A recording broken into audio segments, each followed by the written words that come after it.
capacidade que essa criatura tem de avaliar demandas sociais. Ela é do Tribunal Regional do Trabalho. Como é que ela vai avaliar a demanda social que vem numa causa, num processo, se ela não tem respeito pela dimensão humana de quem trabalha ao lado dela? Então essa é uma questão que eu acredito extremamente importante. Eu não sei, eu tive aqui há um tempo atrás, justamente quando a gente fez a pesquisa de qualidade de vida, de percepção de qualidade de vida no trabalho, lá na Justiça Federal, e eu acho que também tiveram essa oportunidade. Então está na hora, eu não sei como é que foi que se definiu as ações a partir daí, mas no nosso caso específico a gente identificou justamente isso. Esse nível alto, muito alto, de percepção de qualidade de vida baixíssima. Ou seja, é uma percepção alta de qualidade de vida baixa.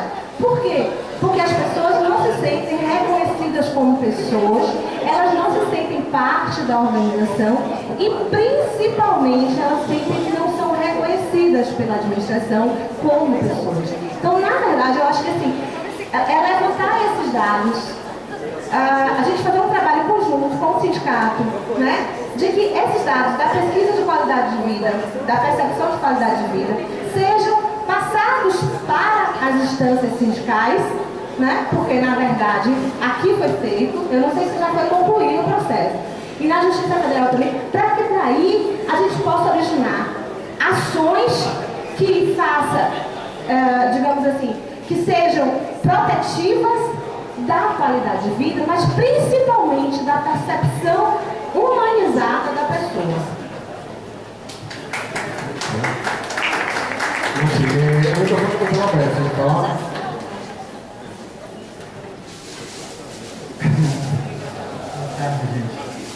Bem, existem sinais dentro da estrutura administrativa do Poder Judiciário que demonstram muito bem a realidade em que nós estamos vivendo.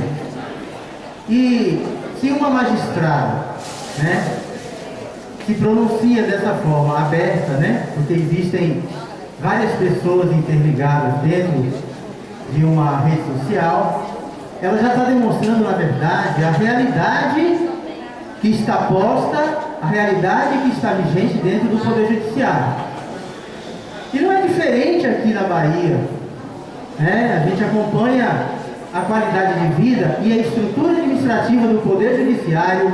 Em nenhum momento ela tem dado chance de reverter o quadro ruim que se encontra as condições de trabalho dos servidores do Poder Judiciário. Em nenhum momento. E reflexo disso é a ação que o Sindijuf está propondo, já propôs esses dias, requerendo, no caso da Justiça Federal, o cumprimento das normas de prevenção a acidentes de trabalho.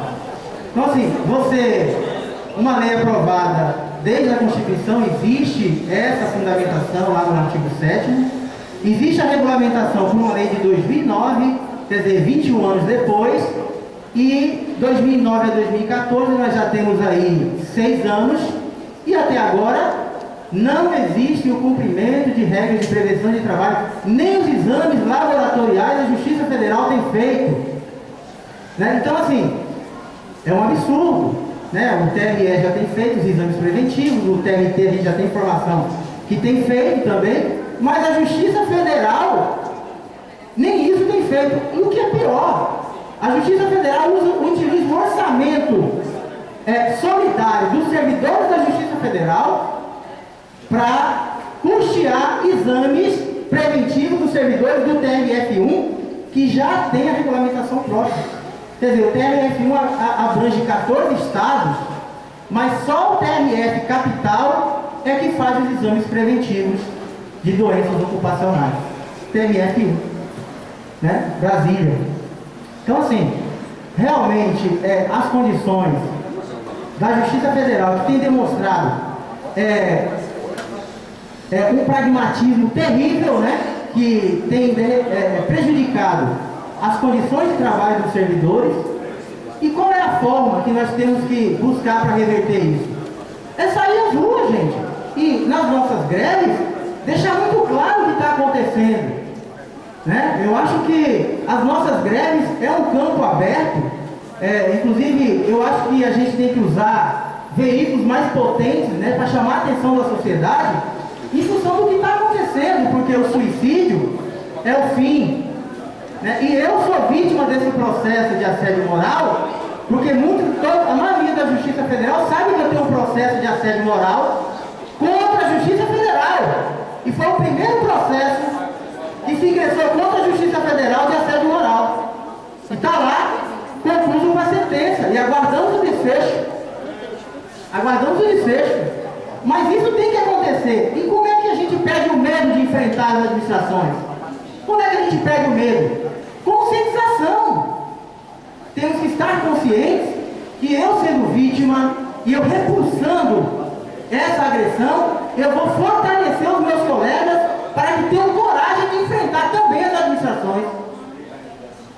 E depois de mim já surgiu um outro processo também de dano moral contra a Justiça Federal, em função que tem uma relação, inclusive, com esses mesmos fatos. Então, assim, nós temos que colocar em nossas lutas constantes, nas nossas greves, as condições e prevenções das doenças ocupacionais, psicológicas. A conversa com o nosso colega lado a lado é muito importante, porque nós temos que conversar com os nossos colegas e ser solidário aos seus problemas, e não sermos individualistas, de saber o problema que a colega está enfrentando e fechar os olhos e os ouvidos, porque aí não adianta nada as nossas lutas, porque elas não são individuais, elas são coletivas e de enfrentamento.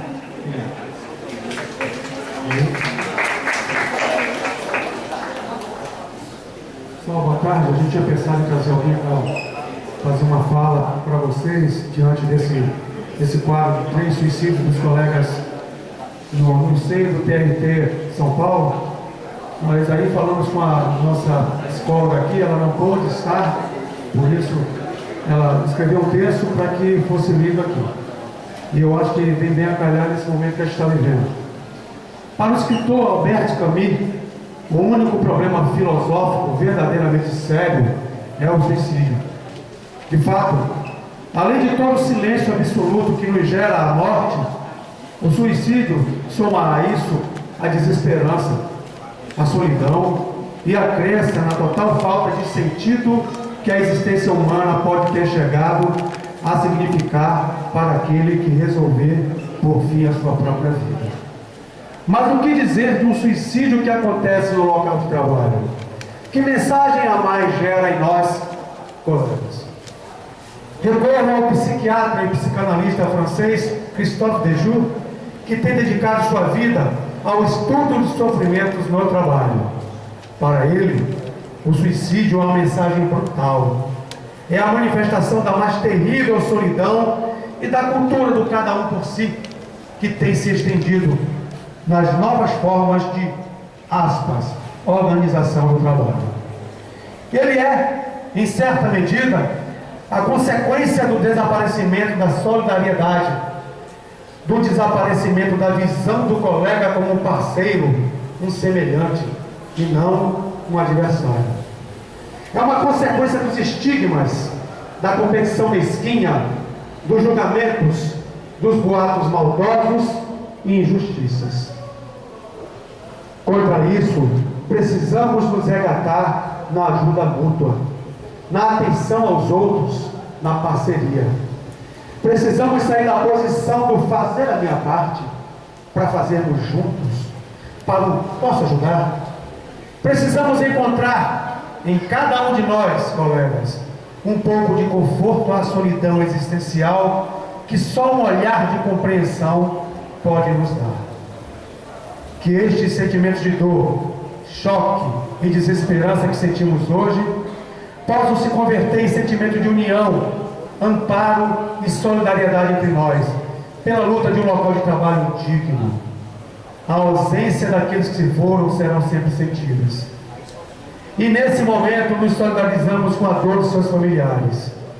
Mas podemos amenizar este vazio deixado, cultivando em nós a sensibilidade, o afeto e a cooperação com nossos colegas, fazendo do nosso cotidiano um lugar mais acolhedor.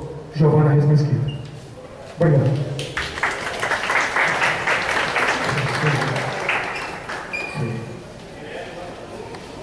Vou aproveitar aí o texto de Giovana, foi muito feliz. E assim, eu vi as falas dos colegas e tal, e a gente tem realmente muitos problemas com as nossas administrações, é verdade. Mas eu acho que esse é um momento de reflexão, assim, da gente parar para pensar o que nós estamos fazendo. Porque, na verdade, quando a desesperança acontece, o vazio que o suicídio deixa, poderia ter feito alguma coisa para evitar. Somos nós que deixamos o colega sem essa resposta. A gente fica, para mim, causa grande dor, uma grande agonia, é essa pergunta. Eu poderia ter feito algo, poderia ter dado uma atenção ao colega, ao ponto dele não ter chegado ao suicídio. Eu acho que, assim, nossa luta, a gente vem agora numa campanha salarial difícil, e nossa luta é muito, mas muito maior do que simplesmente questões meramente financeiras. É muito maior. Então, quando a gente chama a unidade, quando a gente chama os colegas para estarmos juntos, é porque a luta não é só o salário no final do mês, não, gente. É vida. É o colega do lado que a gente não consegue dar uma boa tarde. Quando eu falo do colega do lado, não é só o colega concursado. É o terceiro, é o cara que trabalha na higienização, que limpa o banheiro que a gente usa no nosso local de trabalho. Que muitas vezes a gente tem um descuidado. Você vê cada coisa absurda e não é possível. Em casa não faz desse jeito. Por que será que a gente faz desse jeito no trabalho, no shopping? O cara que nos atende no balcão qualquer. Eu acho que a pergunta que tem que ficar é essa. O que é que nós estamos fazendo? Como é que nós estamos nos comportando? Porque a gente aqui é servidor, é trabalhador, mas em outros momentos nós somos patrões. Como é que anda os funcionários do nosso sindicato? Como é que eles estão se sentindo? Não estamos satisfeitos por lá, a gente está lutando por melhorar o nosso dia a dia. O dia a dia deles. O dia a dia do colega que passa aqui, ó, limpando o lugar onde a gente trabalha, porque a gente dá pouca importância. O colega que a gente cruza no corredor dos tribunais, não consegue dar um boa tarde. Eu acho que esse é um momento de reflexão para pensar cada um o que é que nós estamos fazendo para evitar que isso aconteça. Não é apenas a luta contra a administração que realmente tem falhado muito em nos olhar como seres humanos, mas eu acho que também existe uma falha nossa de olhar o outro como adversário, o outro como inimigo, vou fazer o meu, dane-se o resto, cada um por si, Deus por todos. Não dá para ser assim. É para estar todo mundo junto mesmo e lutando não só por questões salariais, por tudo, por vida, por qualidade de vida de verdade, não apenas uma pesquisa que a gente diz lá, que a gente pensa em administração, finge que ouviu e passa por cima. Eu acho que, assim, meu chamado hoje é uma reflexão do que nós, cada um de nós está fazendo, e que a gente realmente trabalhe conjuntamente, não apenas por questões salariais. Nossa luta é muito maior, vamos tentar fazer um mundo melhor para todos, não só para aqueles que a gente gosta, que a gente simpatiza, mas para todo mundo.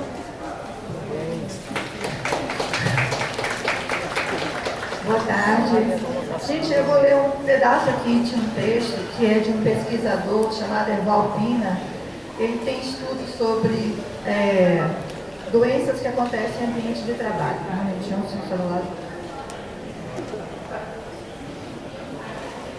O que determina a obediência em situações críticas?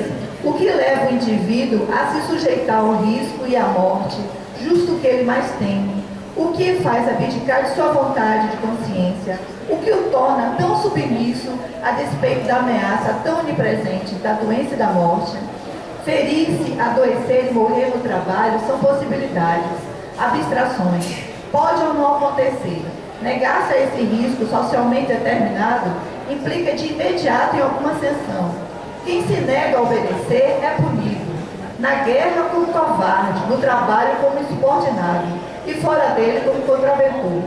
São hábitos morais que resultam em processo de exclusão social e induz ao medo de não ser mais aceito, de ser demitido, perder os meios de sobrevivência e a liberdade. É o medo da morte em vida. Eu acho que esse pedaço de texto serve para reflexão. E gostaria de encaminhar aqui também o convite a esse autor para fazer palestras sobre saúde no ambiente de trabalho, principalmente nós que muitas vezes nos colocamos na condição de servidor, mas que somos trabalhadores, precisamos nos enxergar como trabalhadores, Enxergamos nossa força, usamos nossa força, nosso suor e somos explorados pelo serviço, pelo patronato, aqui pelos nossos chefes, que muitas vezes esquecem que somos pessoas e não objetos. Obrigada.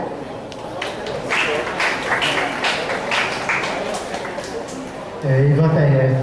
Pessoal, na fala aqui eu lembrei de um material, de uma reportagem que saiu na Folha de São Paulo, tem uns 60 dias mais ou menos, que na Polícia Federal, nos últimos 8 anos, foram 13 suicídios. Então, essa questão é bem comum, infelizmente, no Serviço Público Federal, e alguma coisa tem que ser feita. Eu não sei se todos prestaram atenção. Veja bem, essa colega que suicidou-se, ela tinha apenas um mês de trabalho lá no TRT. Um mês só. Então a gente fica pensando, essa colega chega como no meio de trabalho, né? Como é que ela geralmente, todo mundo luta muito para entrar no serviço público, né? A gente sabe disso. E quando consegue, foi que ela passou, já chegou muito doente. Então, é muito difícil a gente aqui distante saber o que foi que aconteceu, mas nada pode explicar uma situação dessa. E, mais uma vez assim, é um problema de gestão, e a gente vai ter que empurrar a gestão. Eu estou falando da realidade do TRE, mas acredito que se o trabalho federal seja a mesma coisa. Algum trabalho tem que ser feito, porque essa situação está parecendo aquela da violência, né? Há pouco tempo atrás, a violência estava lá longe da gente, a gente só ouvia o noticiário, no jornal, lá bem longe. Aí foi se aproximando e para dentro da casa da gente. A mesma coisa o suicídio, tá do lado da gente. Aqui no TRE, o que a gente ouve de colega afastado por depressão, por tantos problemas de doença, é muito grande. A gente ouve falar, eu não sei o número disso, mas a gente ouve falar no interior também. Então, é muito difícil. A única certeza que eu tenho, e é uma certeza muito ruim, a continuar desse jeito, com o nível de insatisfação que a gente ouve nas conversas que nós temos no cafezinho, no corredor, na sala de aula, a situação vai piorar muito mais, ou na sala de trabalho. A situação vai ser muito ruim, porque as pessoas estão reclamando muito das suas atividades. Acredito que não seja aqui só no TRE. E, infelizmente, temos essa situação, e se a gente ficar parado, só vai piorar. Vamos tentar fazer alguma coisa.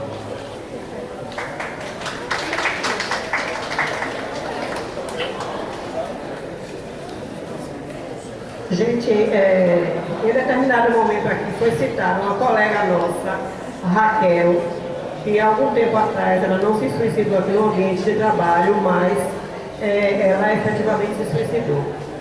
Eu conheci Raquel mais do que a maioria das pessoas aqui do TRE. Nós fomos colegas de faculdade em jornalismo.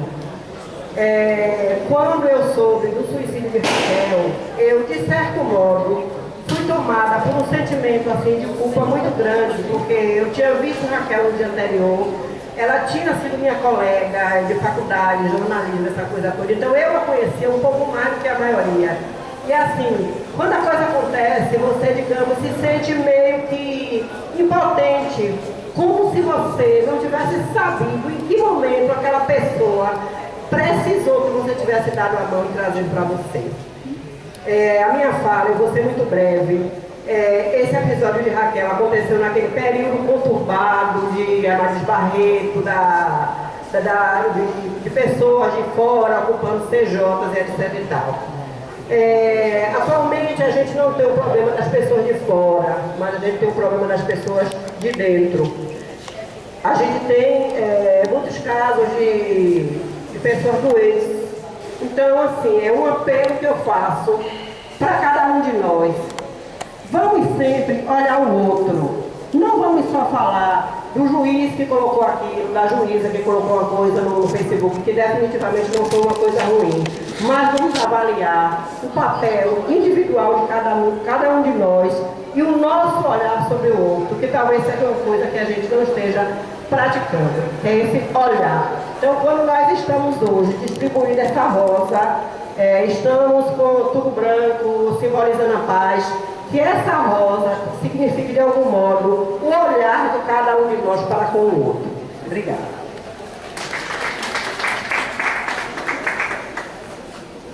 Na sequência que se denota aí todos os colegas, né, solidários a essa questão, que é uma questão realmente de saúde. Eu acho que ninguém chega a esse ato à toa.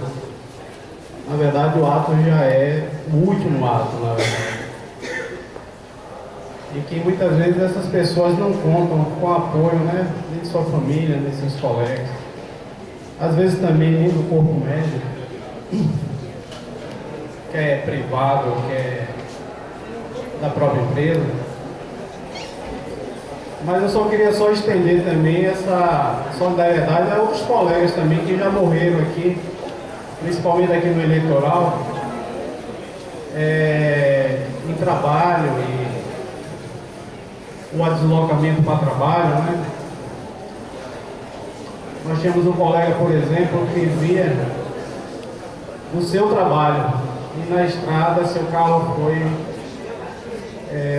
atingido por outro e ele veio a se projetar fora do carro e ele faleceu. Tive um colega também, inclusive meu xará, Israel, eu era o único Israel daqui, e no concurso próximo ele fez, adentrou no TRE, e eu tive o desprazer de receber pêsames, porque primeiro desprazer pela morte dele, segundo desprazer porque eu recebi pêsames achando que eu tinha morrido. Então, assim, na verdade eu quero só estender essa questão a outros colegas também que perderam suas vidas. A exemplo, o Luciano, né? Israel e muitos outros. Que também às vezes dá até suas vidas e sua segurança. Aqui mesmo nessa eleição eu posso relatar um caso que foi comigo, o que aconteceu. Os policiais ficam até as 17 horas. Fechou o portão, você não acha nenhum policial para lhe prestar segurança. E principalmente onde eu trabalho, é uma área de risco de violência. Tanto é que existe uma polícia comunitária e 200 metros depois existe um batalhão, que é no Nordeste de Amarali. E após encerrar a votação, houve uma sairaivada de bala próxima a nós, e que depois eu vim saber que aquela sairaivada de bala estava levando vidas de jovens, né? Então é só para que o trabalho reconheça também as atitudes desses trabalhadores que passam por tantas dificuldades e que arriscam até suas vidas. Inclusive, falei com minha juíza e ela já encaminhou um ofício à presidência deste órgão para que o batalhão, o coronel, determinasse a manutenção dos policiais até a saída de todos os trabalhadores eleitorais, inclusive mesários e coordenadores, porque ficamos lá à própria sorte.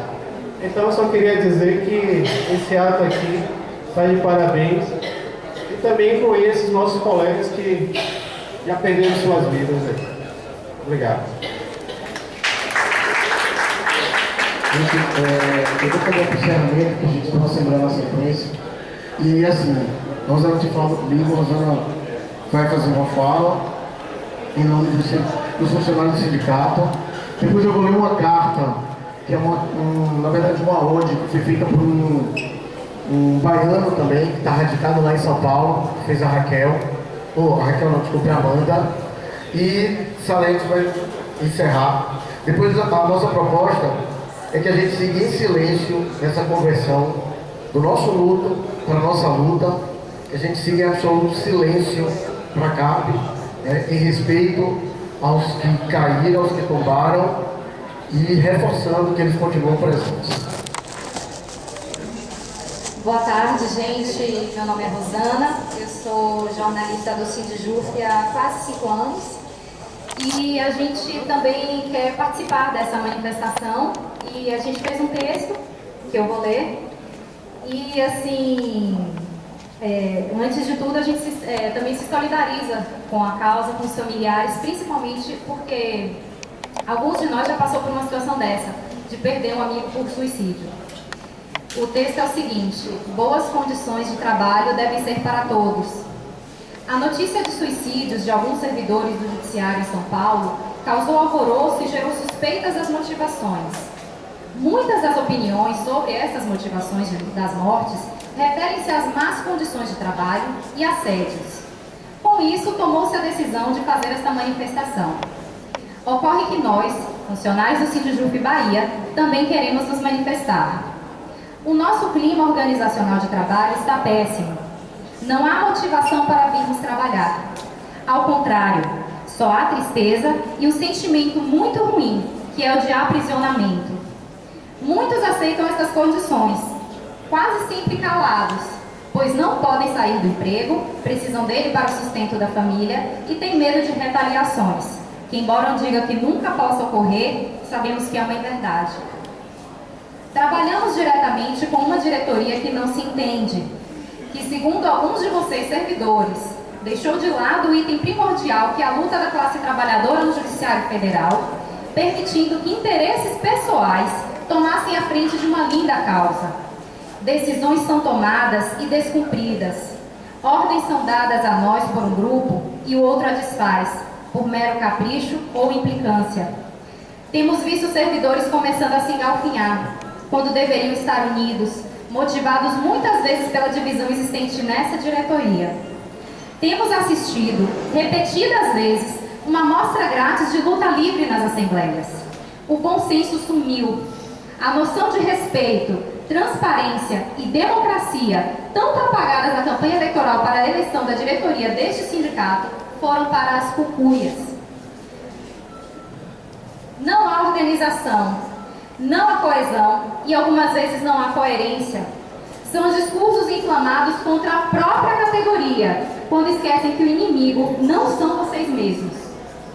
Falam muito em respeitar o trabalhador, mas essa diretoria tem desrespeitado muitos de nós. É este um sindicato que defende os trabalhadores?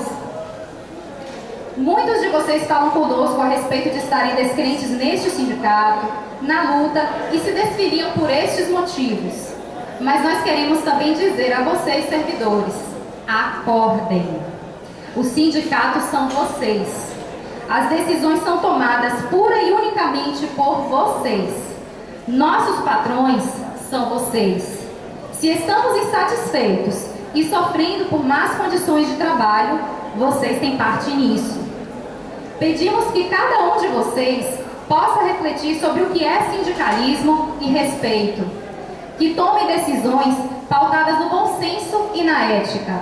Deixemos de lado a hipocrisia, porque nós estamos sofrendo.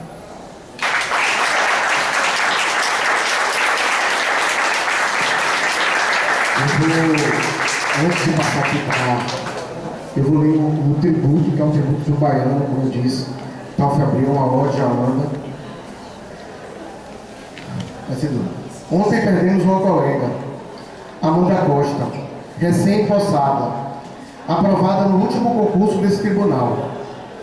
Como tantos e tantas de nós, deixou família, amigos, amores, raízes para servir a essa instituição. Muitos de nós não a conhecemos. Talvez tenhamos cruzado com ela no elevador, nos corredores, em algum restaurante.